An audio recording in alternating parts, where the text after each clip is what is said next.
They say money changes people, but I never imagined it would change the very blood that runs through your veins. Tell me something. What would you do if the children you raised, the ones you sacrificed everything for, suddenly looked at you not as their mother, but as a barrier to their fortune? At 66 years old, I found out the hard way. My name is Margaret Ellis, though most of my neighbours in Charleston just call me Maggie. I've lived a simple life, never craving the spotlight, never needing more than a warm home, a good book, and the laughter of my grandchildren.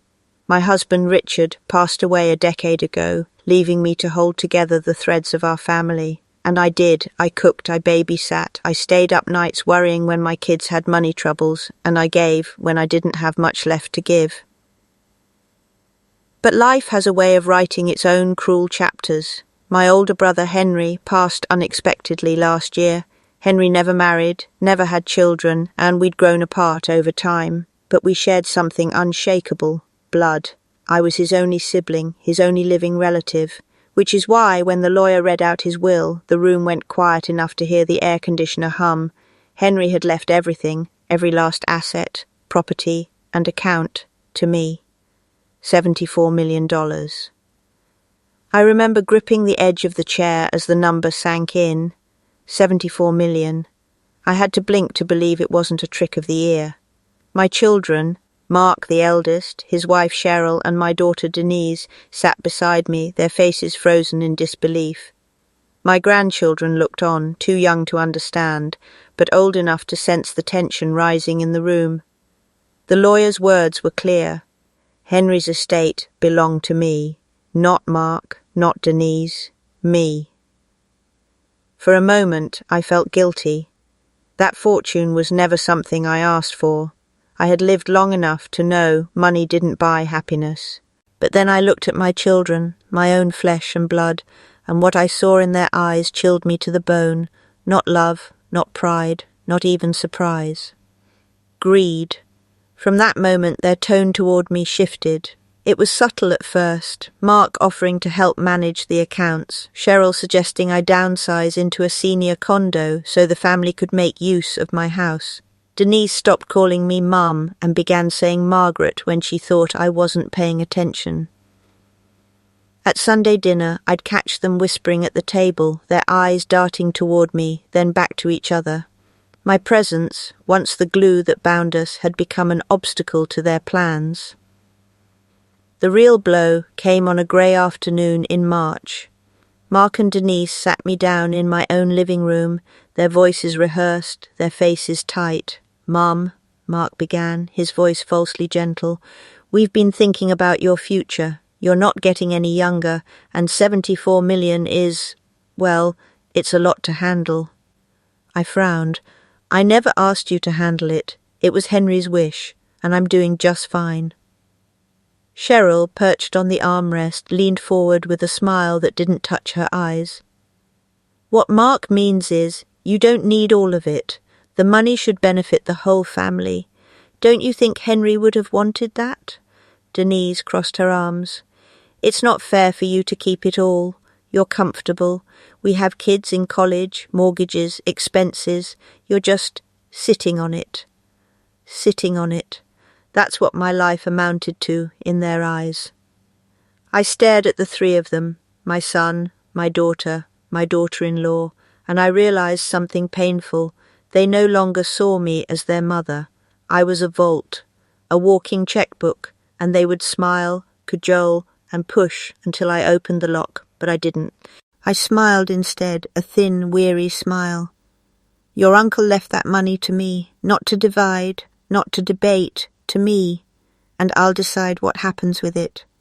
The room went cold. Denise's face flushed with anger, Mark's jaw tightened, and Cheryl muttered something under her breath about selfish old women. That night, as I sat alone in my room, the silence pressed heavy on my chest. I could have crumbled. I could have let their words break me, but somewhere deep inside something stirred, a quiet strength I thought I had buried with Richard.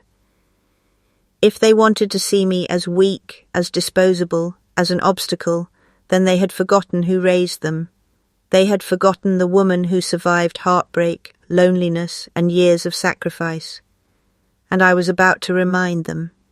Because this story wasn't going to end with me handing over a fortune to greedy hands. No, this story was only beginning. After that conversation, the air in my home felt different. My children's laughter, once warm, now rang hollow. Every visit carried the weight of an unspoken demand. They no longer asked how I was feeling, what book I was reading, or if I needed anything from the store. Instead, every question circled back to one topic, the money. "Have you thought about investing, Mum?" Mark would ask, his eyes calculating. "Wouldn't it be smarter to set up trusts now?" Denise pressed, her tone sharp. Cheryl suggested with full sweetness that I start gifting the grandchildren money early. "That way," she said, "we'll all have peace of mind." Peace of mind, as though my death was the finish line they were waiting to cross. I didn't confront them, not yet. Instead, I listened. I nodded. I let them believe I was frail and uncertain, an old woman easily swayed. All the while, my mind was working, sharper than it had been in years. One evening, I sat at my desk with a cup of tea, staring at the neat stack of documents from the estate lawyer. $74 million, more than I could ever need, more than my modest life in Charleston demanded. But it wasn't just money, it was power, the kind my children thought I didn't know how to wield. And that's when I asked myself the question that changed everything. What if I used this money not to buy their approval, but to expose their true hearts? The answer came to me slowly, like dawn breaking. I wouldn't fight them directly, that would only feed their greed. No, I would outsmart them, the way a mother outsmarts a child who thinks they've grown clever. I called my lawyer the next morning. We sat in his oak-panelled office, the smell of leather and coffee filling the air. I explained calmly exactly what I wanted to do. He raised his eyebrows, a slow smile tugging at his lips. "Mrs. Ellis, that's unorthodox, but entirely within your rights." "Good," I replied, my voice steady. "Let's begin." From that day forward, I began weaving a plan, not with anger, but with precision. I shifted funds, moved accounts, and made quiet investments they knew nothing about. I drafted new documents, sealed, private, ironclad. And I made sure that if anything happened to me, my children would discover just how little their scheming had earned them. But it wasn't only about protecting the money, it was about reclaiming my dignity. For too long I had lived in the shadows of their expectations, shrinking myself to fit the role of the quiet, giving mother. Now for the first time I felt something different stirring in me, control. I started making changes in small, deliberate ways. At church, instead of slipping $5 into the collection plate, I wrote a quiet check that kept the food pantry running for a month. At the library, I funded a children's reading corner in honor of Richard. At the local community centre, I arranged scholarships for single mothers trying to rebuild their lives. None of it made the news, but it made a difference, and every dollar I spent that way was a dollar not wasted on my children's greed.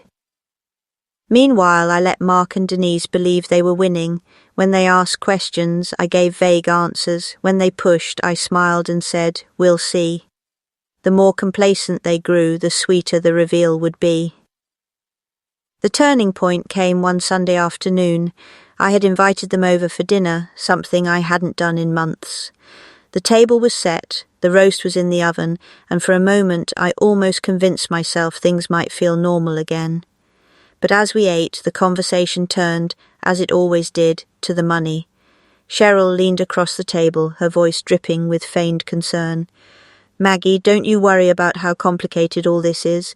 Wouldn't it be easier to let Mark and Denise take the burden off your shoulders?" The room went still.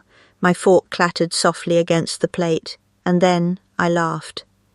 It wasn't a bitter laugh, but a real one, from deep in my chest. Their faces froze, shocked by a sound they hadn't expected. "You think I'm a burdened old woman," I said, my eyes steady on theirs.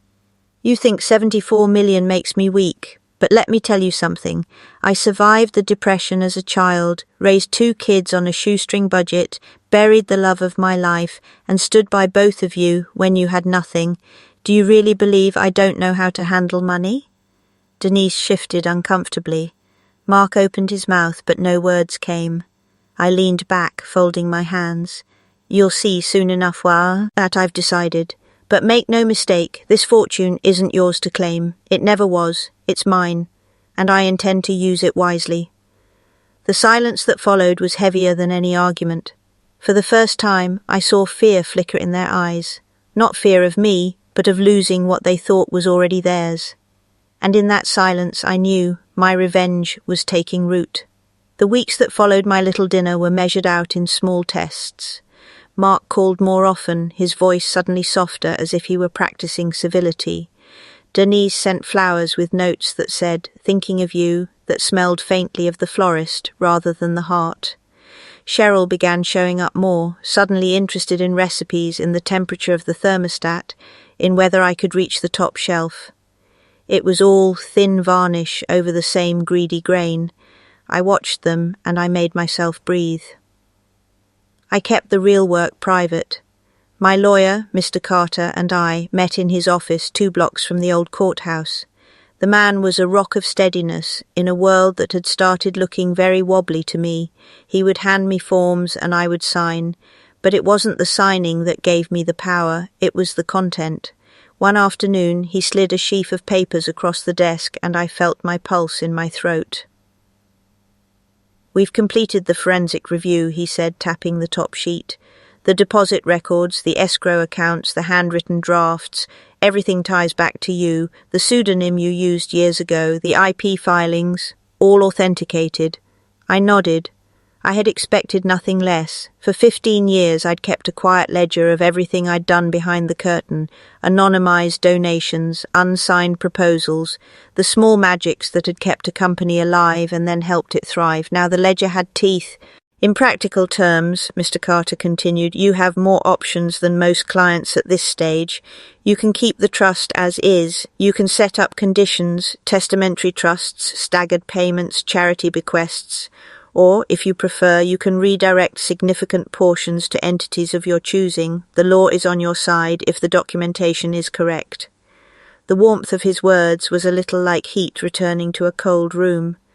"Let them wonder," I murmured. "Let them think I'll be easy."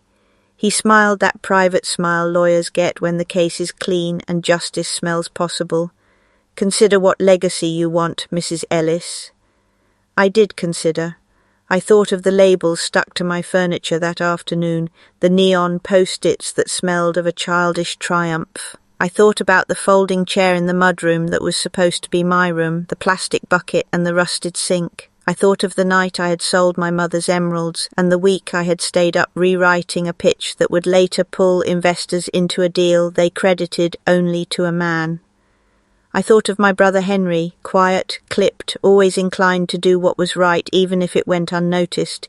He had trusted me. It was time I honoured that trust in a way he would have liked. So I wrote the clauses carefully, with Mr. Carter's pen hovering to take my initials at each change. I created an irrevocable charitable foundation that would take a large share, 40%, of the estate.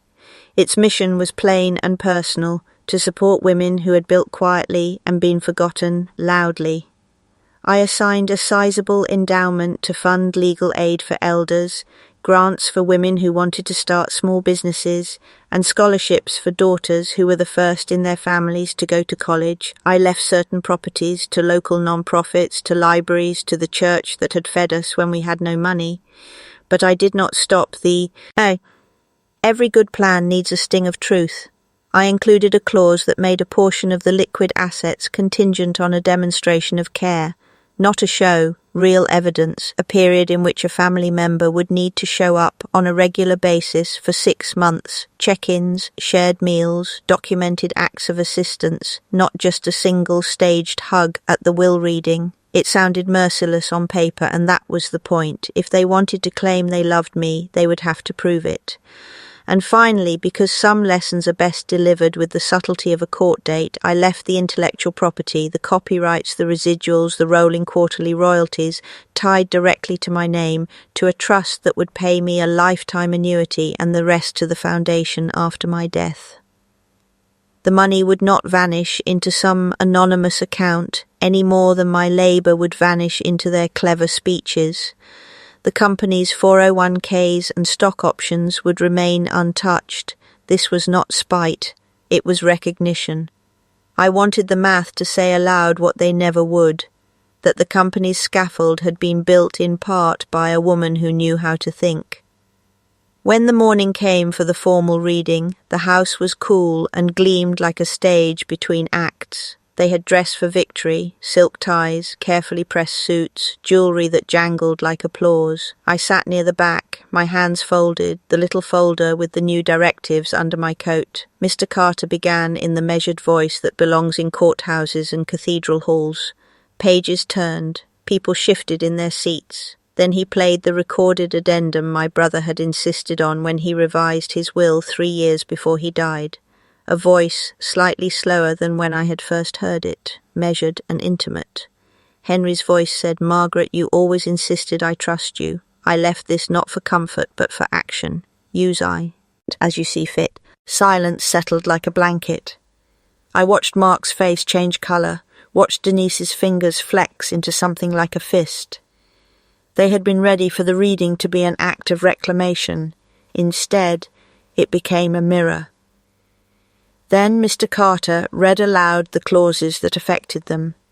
He spoke of the foundation, of the contingent care clause, of the royalty trust.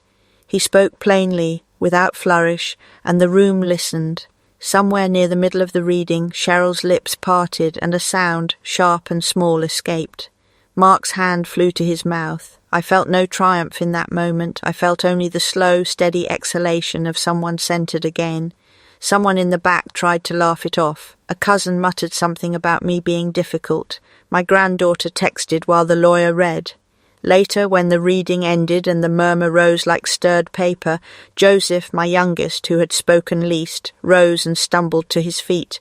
"Mom," he said, eyes rimmed, voice porous, "please, we can work this out, we can—" "You spoke first," I said, calm as a bell. It sounded like a small thing, but it landed like a weight in his chest.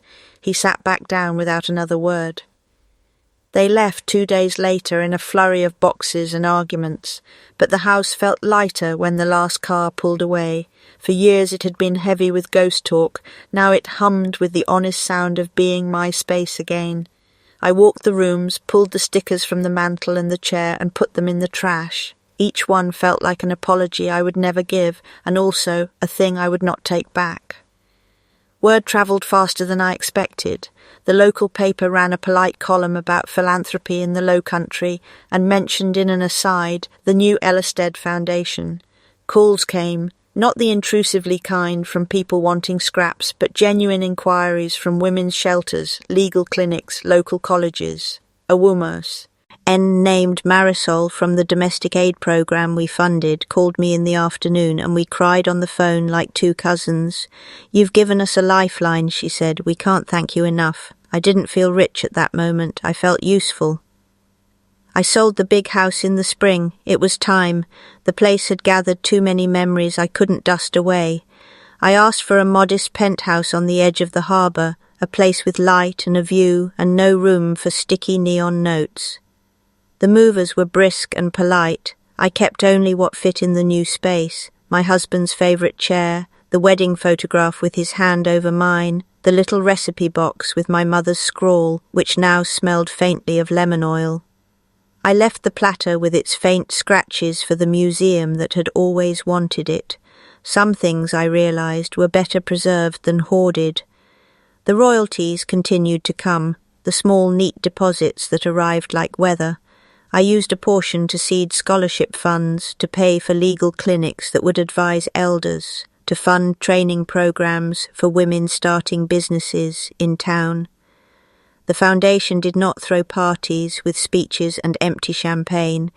It sent checks and mentors, lawyers and tutors, quiet things that anchored lives instead of polishing reputations. Sometimes I would go down to the little office and sit in the back, watching a young woman sign the first contract for her new catering company, or an older woman accept a tablet to keep track of her medical appointments. Their smiles were quieter and truer than the ones I had seen at the will reading. Mark finally called, months later, voice small and hesitant. He asked if we could meet. I saw him in the cafe on Broad Street, older in a way money hadn't fixed. He tried to smooth his words, apologies wrapped in excuses. I listened. He spoke of regret, of seeing the life emptied after they left. I did not close the door to him forever. I am not cruel. I am careful. We spoke for an hour and I let him say what he needed to say. I did not give him the keys back. He asked for a chance to prove he could be consistent. Maybe later, I said. For now, the foundation and a life that felt like mine again had taken the foreground. There were nights, rare, honest, when I missed the old rhythm of family dinners and the sound of a child's feet at the top of the stairs. But then I would pick up a note from a young scholar whose life had been made possible, or a letter from a woman who said our clinic had helped her keep her house, and those small lives stacked up into something that felt like belonging.